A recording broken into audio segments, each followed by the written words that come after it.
Punch நீடிலுக்கு ரொம்பவே முக்கியமானது cut file stitch தான். அதில் தான் நம்ம அழகான டிசைன்லாம் எடுத்துகிட்டு வர முடியும். அதில் இன்றைக்கி ஃபஸ்ட்டு ஒரு பேசிக்கான டிசைன் வந்து நம்ம ப்ராக்டிஸ் பண்ணி பார்க்கலாம். சர்க்கிள் இந்த மாதிரி ஃபில் பண்ணிட்டேன். லூப் சைடு எல்லாமே ஃபஸ்ட்டு இந்த மாதிரி கார்னரை ரவுண்டாக எடுத்துகிட்டு வர்றதுக்கு இந்த மாதிரி கட் பண்ணி எடுத்துடுறேன். ஒரு நல்ல சிசர் வச்சு கட் பண்ணுங்கள், அப்போ தான் ப்ராப்பராக வரும் எல்லாமே. இல்லைனா ஒன்று இழுத்து ஒன்று பள்ளமாக அந்த மாதிரி வரும். அதுக்கப்புறம் இந்த மாதிரி ஒரு குட்டி வேக்கம் ஒரு 500 560 வரும். இது வாங்கி வச்சுக்கோங்க. அந்த எக்ஸ்ட்ரா வர த்ரெட்டெல்லாம் உறிஞ்சிக்க ரொம்ப ஈஸியாக இருக்கும்.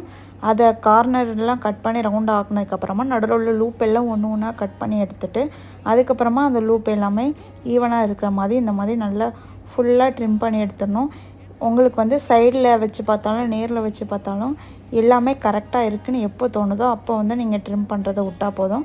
அதுக்கப்புறமா எக்ஸ்ட்ரா இருக்க த்ரெட்லாம் அந்த மாதிரி க்ளீன் பண்ணி எடுத்துட்டோம் அப்படின்னா பார்க்குறதுக்கு இந்த மாதிரி 3D எஃபெக்டில் ஒரு அழகான ஒரு இது டிசைன் கிடைக்கும். இதுதான் கட் பைல் ஸ்டிச்சோட பேசிக்.